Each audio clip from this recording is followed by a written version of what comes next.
Training exercise. I know, I wonder if it was. Where are you going? Where are you going? Du Carrousel et le musée du Louvre. Par ailleurs, le public qui était dans le musée, il y avait environ 250 personnes, 250 visiteurs.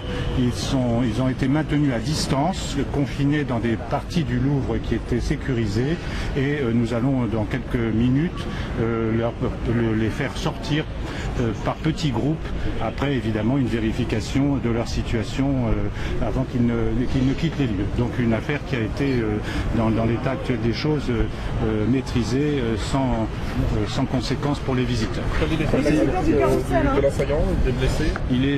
Il a une blessure au ventre, donc je pense qu'il a quelque chose de sérieux, mais il est conscient et il bougeait il y a quelques minutes, donc il est pris en charge par les pompiers sans qu'on puisse pour le moment être plus précis sur sa situation de santé.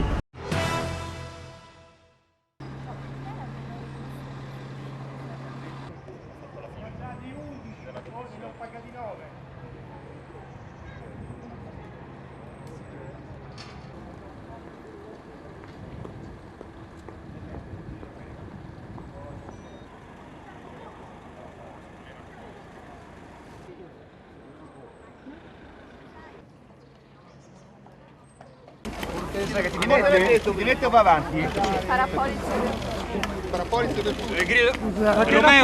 Romeo era solo uno dei 23.000 dipendenti come Marra.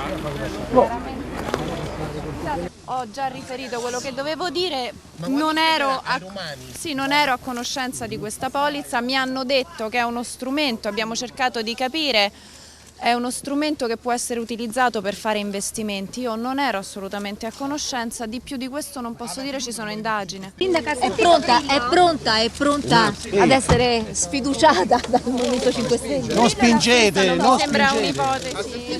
Hai sentito Grillo? Non mi sembra un'ipotesi reale.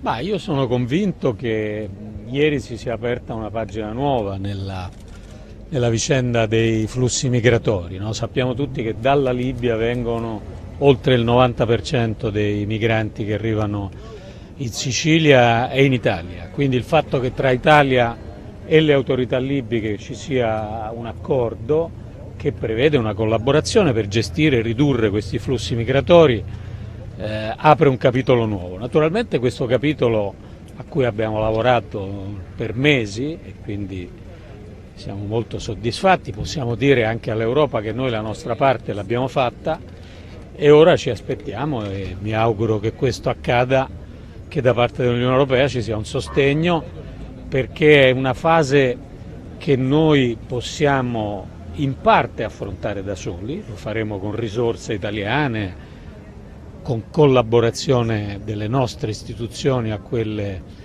delle autorità libiche, ma servono anche risorse europee e impegni europei.